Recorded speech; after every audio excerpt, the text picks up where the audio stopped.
Kami akan menjelaskan Indonesia pada demokrasi terpimpin.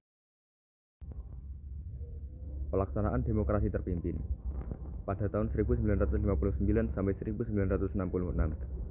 Kelebihannya adalah menyelamatkan negara dari perpecahan dan krisis politik yang berkepanjangan, memberikan pedoman yang jelas yaitu Undang-Undang Dasar 1945 dari kelangsungan hidup negara, merintis pembentukan lembaga tertinggi negara yaitu MPRS dan lembaga tinggi negara berupa DPAS yang selama masa demokrasi liberal tertunda pembentukannya. Dan kekurangannya yaitu memberikan kekuasaan besar kepada Presiden MPR dan lembaga tinggi negara, dan juga memberi peluang bagi militer untuk terjun dalam bidang politik.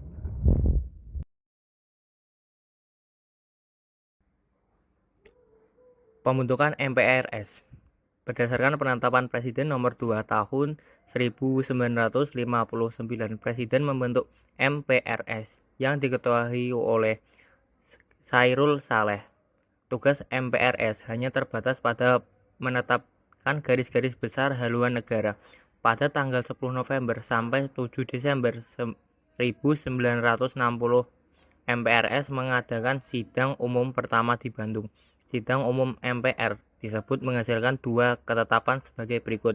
Yang pertama, ketetapan MPRS tahun nomor 1 MPRS tahun 1960 yang menetapkan Manifesto Politik Republik Indonesia sebagai GBHN. Ketetapan MPRS nomor 2 MPRS tahun 1960 tentang garis-garis besar pola pembangunan nasional semesta berencana pada tahap pertama 1961 sampai 1969. Pembukaan DPR dan pembentukan DPR GR. Dewan Perwakilan Rakyat atau DPR hasil pemilu tahun 1955 dibubarkan pada tanggal 5 Maret 1960 karena DPR menolak RAPBN tahun 1960 yang diajukan pemerintah. Presiden kemudian mengeluarkan penetapan presiden yang menyatakan bahwa DPR dibubarkan dengan sebagai gantinya presiden membentuk Dewan Perwakilan Rakyat Gotong Royong atau DPR GR. Pembentukan DPAS. DPAS dibentuk berdasarkan penetapan Presiden nomor 3 tahun 1959. Lembaga tinggi negara ini diketuai oleh Presiden itu sendiri yaitu Pak Soekarno. Tugas DPAS adalah memberi jawaban atas pertanyaan Presiden yang mengajukan usul kepada pemerintahan.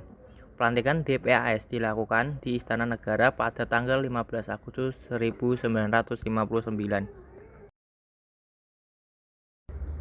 Pembentukan Front Nasional. Front Nasional dibentuk berdasarkan penetapan Presiden nomor 13 tahun 1959.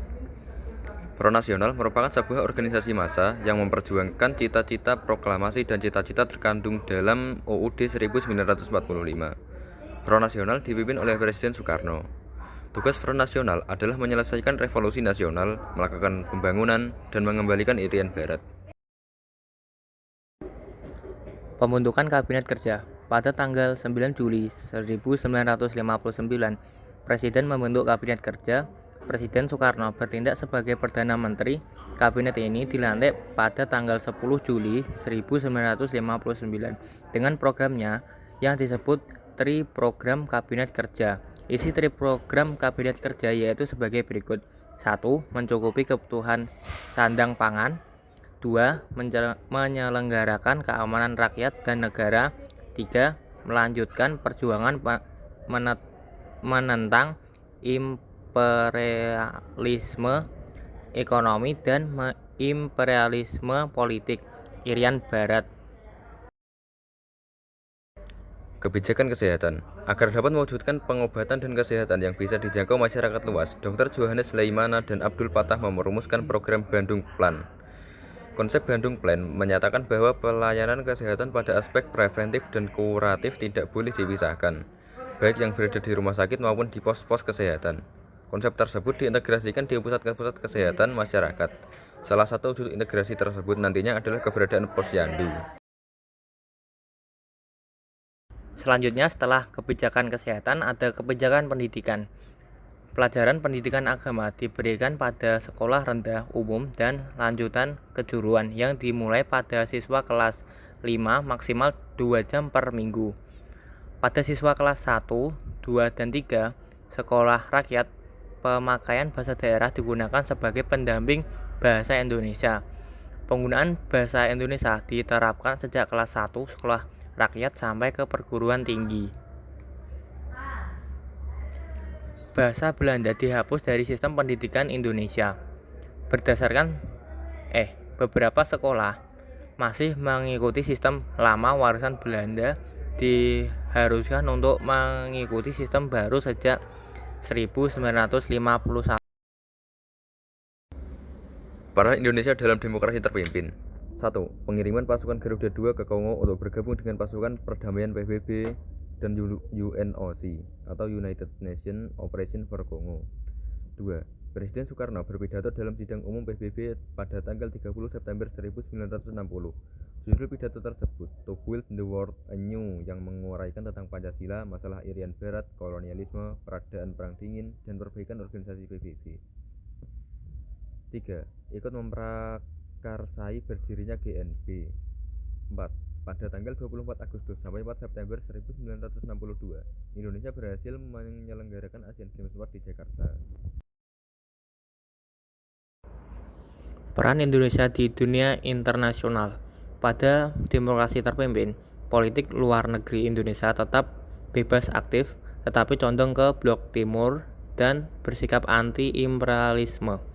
Indonesia berperan aktif di dunia internasional dengan 1. Mengikuti sidang umum PBB, pidato To Build the World Anew, mendirikan gerakan non-blok GNB, menyelenggarakan Asian Games ke-4 tahun 1964 dan Ganevo tahun 1963. Soekarno membagi dunia menjadi 2 kekuatan, yaitu Old Devos atau negara imperialis atau kapitalis, NEFO, negara progresif anti-imperialis.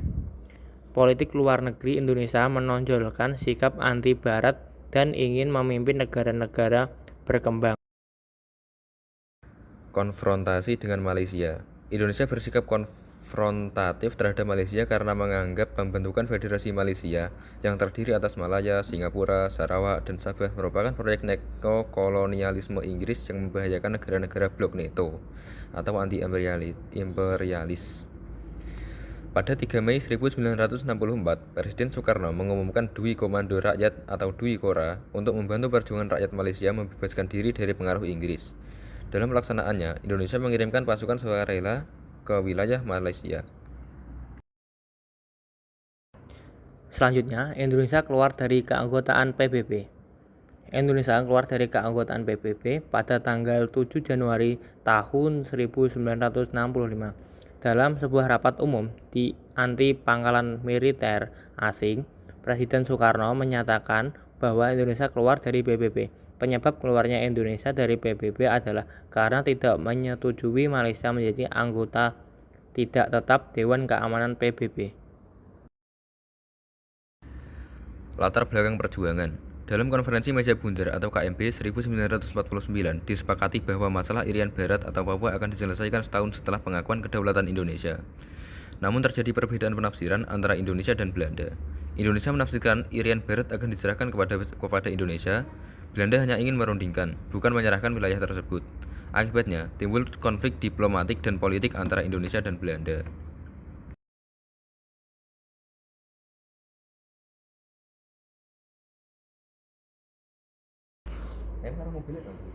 Konfrontasi ekonomi dan politik.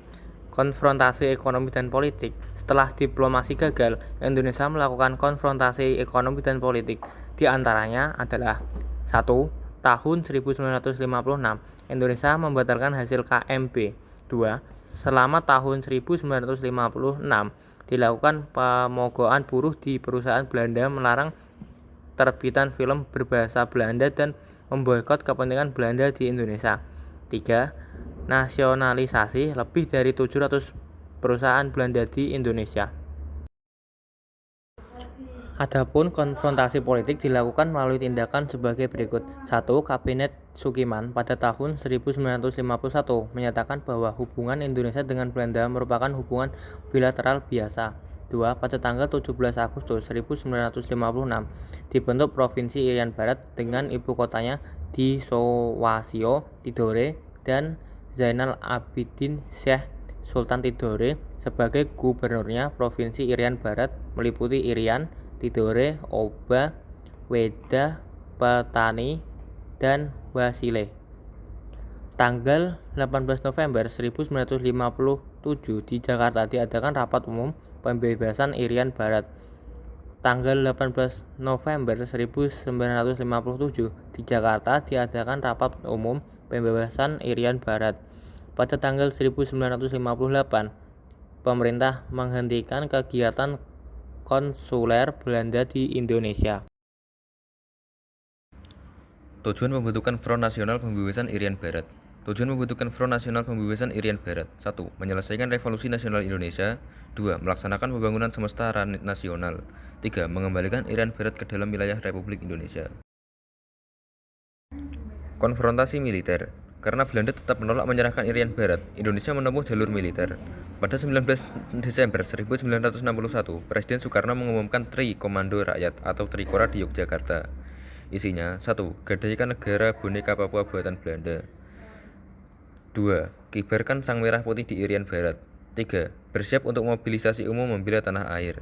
Setelah itu diadakan rapat Dewan Pertanahan Nasional dan gabungan kepala staf serta komando tertinggi pembebasan Irian Barat. Hasil rapatnya adalah: A. Membentuk Provinsi Irian Barat Gaya Baru dengan Putra Irian sebagai gubernurnya.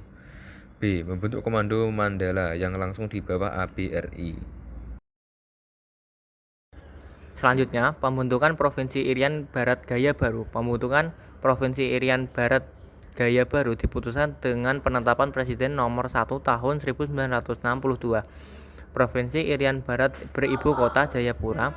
Pada zaman Belanda bernama Hollandia. Pada tanggal 11 Januari 1962, untuk melaksanakan Trikora, Presiden Soekarno membentuk Komando Mandala Pembebasan Irian Barat yang berkedudukan di Makassar. Susunan komando tertinggi pembebasan Irian Barat adalah Panglima Besar, Presiden Panglima Tertinggi Soekarno, Wakil Panglima Besar Jenderal Nasution, Kepala Staf Mayor Jenderal Ahmad Yani. Adapun susunan komando Mandala sebagai berikut: Panglima Mandala Mayor Jenderal Soeharto, Wakil Panglima 1 Kolonel Laut Subono, Wakil Panglima 2 Letnan Kolonel Udara Lewatimena, Kepala Staf Umum Kolonel Ahmad Tahir. Tugas Komando Mandala. Tugas Komando Mandala sebagai berikut: A. Penyelenggaraan organisasi militer pembebasan Irian Barat. B. Pemimpin dan mempergunakan segenap pasukan bersenjata barisan perlawanan rakyat ataupun potensi nasional lainnya dalam lingkaran kekuasaannya untuk membebaskan Irian Barat. Pada tanggal 15 Januari 1962 terjadi pertempuran di Laut Aru. Dalam insiden di Laut Aru tersebut, Kepala Staf Angkatan Laut Laksamana Pertama Yos Sudarso bernama Komandan KRI Matan Tutul Kapten Wiratno dan beberapa prajurit TNI Angkatan Laut. Perkembangan ekonomi pada masa demokrasi terpimpin. Keadaan ekonomi dan keuangan Indonesia mengalami masa suram. Untuk menanggulangi keadaan ekonomi tersebut, pemerintah mengeluarkan kebijakan di bidang ekonomi dan keuangan. Di antaranya adalah pembentukan Bappenas, devaluasi, deklarasi ekonomi, dan kebijakan lainnya. Pembentukan Bappenas. Pembentukan Bappenas adalah untuk melaksanakan pembangunan ekonomi. Dibentuk Bappenas pada tanggal 15 Agustus 1959. Tugas Bappenas adalah menyiapkan RUU Pembangunan Nasional dan menilai penyelenggara pembangunan. Pada tahun 1963, Bappenas diganti nama menjadi Badan Perencanaan Pembangunan Nasional Bappenas yang dipimpin oleh Presiden Soekarno.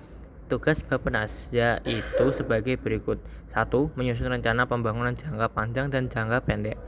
2. Mengawasi pelaksanaan pembangunan. 3.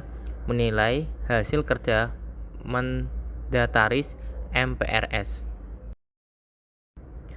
Devaluasi. Tujuan dilakukan devaluasi adalah membendung inflasi yang tetap tinggi, mengurangi jumlah uang yang beredar di masyarakat, dan meningkatkan nilai rupiah sehingga rakyat kecil tidak dirugikan.